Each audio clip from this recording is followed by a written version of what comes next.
Hello everyone, स्वागत है आपका एक और नए वीडियो में जिसमें मैं आपको बताने वाला हूं कि आप टिकट बुकिंग कैसे करते हैं आईआरसीटीसी ऐप पे, वो भी अपने फ़ोन के ज़रिए। पूरा प्रोसेस करके शुरू से अंत तक फ़ोन स्क्रीन पे आपको बताने वाला हूं।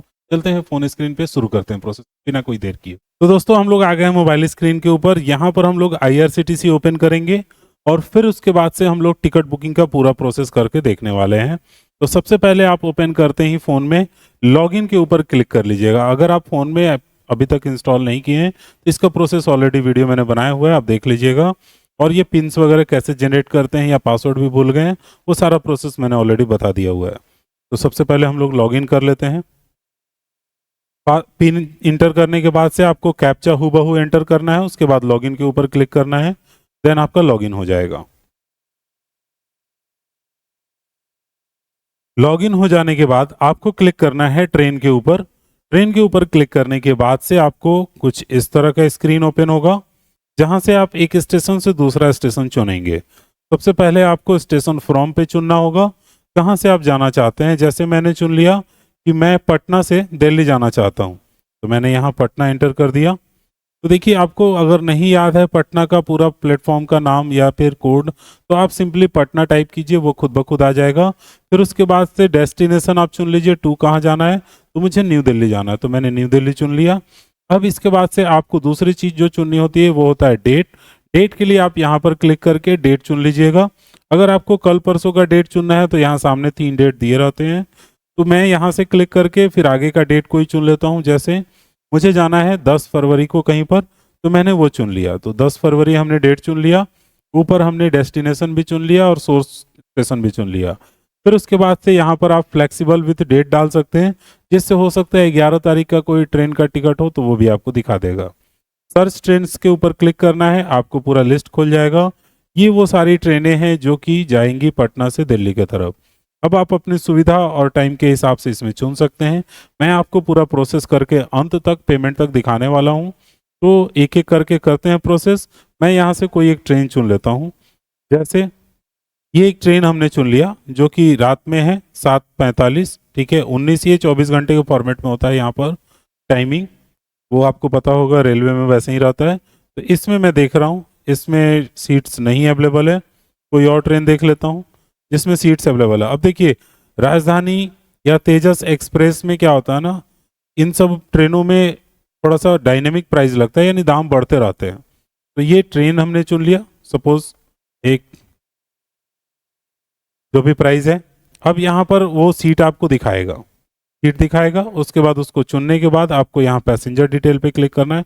आप अपना देख लीजिएगा, जो भी आपको ट्रेन चुनना होगा उसको चुन करके फिर प्रोसेस कर सकते हैं। जैसे इस ट्रेन में और भी ज़्यादा फेयर है, इसमें जबकि कम दिखा रहा है फेयर, 2100 के करीब में है। ये भी जैसे जैसे सीट कम होगा ये भी महंगा होता जाएगा। तो मैंने बुकिंग प्रोसेस शुरू कर दिया। पैसेंजर डिटेल के ऊपर क्लिक करेंगे, फिर यहाँ पर हम एक पैसेंजर चुन लेते हैं कोई भी, और फिर आगे प्रोसेस करते हैं। पैसेंजर हमने सेलेक्ट कर लिया और ऐड करना है। मान लीजिए मुझे लिस्ट में से नहीं करना है, तो ऐड न्यू करके यहाँ पर आप डिटेल्स भर सकते हैं, नेम, एज, फिर जेंडर, फिर उसके बाद नेशनलिटी जो कि ऑलरेडी चुना रहता है, बर्थ प्रेफरेंस क्या चाहिए, मील प्रेफरेंस क्या चाहिए, तो ये सब चुन सकते हैं आप। मैंने चुन लिया है अपना डिटेल। फिर उसके बाद से यहाँ पर आपको फ़ोन नंबर दिखाएगा। फिर उसके बाद से आपको यहाँ पर आपको फूड चाहिए नहीं चाहिए वो चीज़ें आप टिक कर सकते हैं। नीचे आपको ऑप्शन दिया रहता है कंसीडर ऑटो अपग्रेडेशन, यानी अगर सेकेंड एसी में सीट खाली है तो वो आपको मिल जाएगा। थर्ड एसी में है तो आपने बुक किया बट सेकेंड का भी आपको मिल जाएगा। एक और चीज़ है book only if confirm both are allocated, तो अगर आप इस पर टिक करते हैं तत्काल बुकिंग के समय, तो अगर वेटिंग में चला जाएगा तो आपका बुकिंग नहीं होगा, उस समय ये बहुत काम आता है ऑप्शन। कोई स्पेशली कोच में किसी का सीट है और उसी कोच में आप चाहते हैं बुक करना, तो आप यहाँ पर वो कोच नंबर टाइप कर सकते हैं, उसी में बुकिंग हो जाएगी। यहाँ पर आपको दो ऑप्शंस दिखते हैं, इसमें से दूसरा वाला ऑप्शन चुन लीजिए, ज़्यादा आसान रहता है। यूपीआई से पेमेंट करना, कार्ड वगैरह डालने की कोई ज़रूरत नहीं होती है, फटाफट पेमेंट इससे हो जाता है। मैं हमेशा इसी को प्रेफर करता हूँ। यहाँ से आप ट्रैवल इंश्योरेंस एक्सेप्ट कर लीजिएगा, सिर्फ 45 पैसे लगते हैं, कोई बहुत ज़्यादा पैसा नहीं लगता है। अब रिव्यू जर्नी पे क्लिक करेंगे हम लोग और आगे देखेंगे। दोस्तों, यहाँ पर आपको दिखाएगा कि कहाँ से चलकर कितने बजे तक कहाँ पहुँचेगी ट्रेन। फिर उसके बाद ऊपर ट्रेन नंबर, आपका जर्नी का डेट, ड्यूरेशन जो भी लगने वाला है, ये सारी चीज़ें आपको यहाँ पर दिखा देगा। अब यहाँ पे आपको कैप्चा एंटर करना है और आगे प्रोसीड टू पे पे चले जाना है पेमेंट के लिए। यहाँ पर आप सारा डिटेल्स देख लीजिए एक बार, फिर उसके बाद से हम लोग चलते हैं, एंटर करते हैं। कैप्चा हमने एंटर कर दिया, कैपिटल स्मॉल मिक्स करके यहाँ पर आता है प्रोसीड टू पे, यस। अब यहाँ पर पेमेंट के ये सारे ऑप्शंस आपके सामने दिख रहे हैं। यहाँ से आप चुन के कोई भी ऐप, यूपीआई ऐप से आप इजीली पेमेंट कर सकते हो। ये बहुत ही ज़्यादा आसान होता है, यूपीआई सबके हाथ में होता है। किसी और के भी फ़ोन से आप बुक कर रहे हैं तो आप अपना यूपीआई एंटर करके इजीली कर सकते हैं। जैसे मैंने फ़ोन पे चुन लिया, उसके बाद प्रोसीड टू पे कर दिया।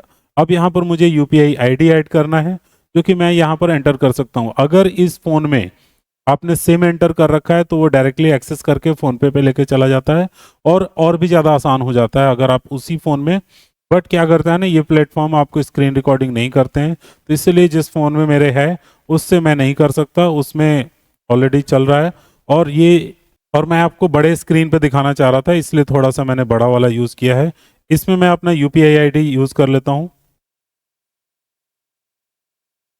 अब ये पेमेंट रिक्वेस्ट जो होगा वो इस यूपीआई आईडी पे जाएगा, जो कि मैं आपको दिखाऊंगा।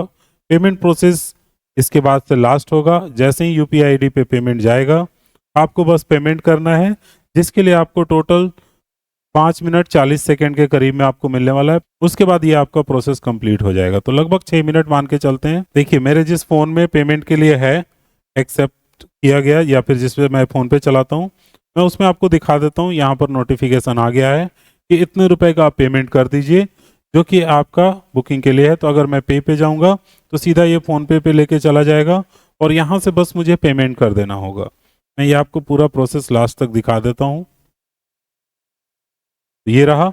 अब यहाँ जैसे ही मैं पे करूँगा, बस मुझे पासवर्ड डालना होगा और पे कर देना होगा, तो ये ऑटोमेटिक रीडायरेक्ट हो जाएगा और पेमेंट होकर के यहाँ पर वापस से आ जाएगा। तो मुझे और कुछ करने की ज़रूरत नहीं होगी। इस तरह से हमारा टिकट बुकिंग प्रोसेस कंप्लीट होता है। आप इस तरह से बुकिंग कर सकते हैं। मैं यहाँ से इसको कैंसिल कर देता हूँ, ठीक है। तो ये हो गया तरीका। अब जब आप एक बार कैंसिल करते हैं तो फिर से आपको दोबारा लॉगिन करना होगा। कुछ भी आप नया सर्च करना चाहते हैं तो ये प्रोसेस आप समझ गए। ट्रेन में जाइए और यहाँ से आप ट्रेन बुक टिकट पे क्लिक करिए और फिर यहाँ से आप सर्च कर लीजिए जहाँ के लिए भी आपको बुक करना है। उम्मीद है आपको वीडियो समझ में आ गया होगा अच्छे से, कैसे ट्रेन टिकट बुकिंग करते हैं। मिलते हैं अगले वीडियो में एक और इन्फॉर्मेशन के साथ। तब तक सीखते रहिए।